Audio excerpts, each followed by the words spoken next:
Hey guys, a couple of days ago we saw the renders of the Redmi K50 Pro. The render showed that the device will have a new design on the back.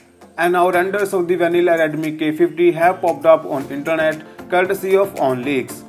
According to these renders, the Redmi K50 has a similar design to the Redmi K50 Pro.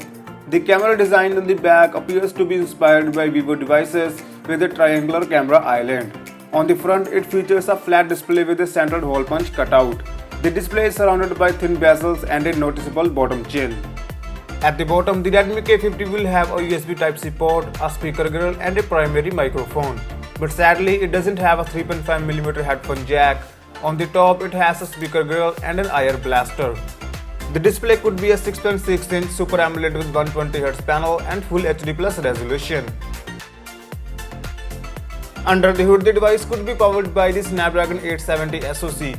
This is a very popular chipset that powers many devices in the upper mid-range segment. It may get a 64-megapixel triple camera system at the back, along with an 8-megapixel ultra-wide-angle lens and a 2-megapixel macro lens. The device will get power from a 4700 mAh battery with 120-watt fast charging support.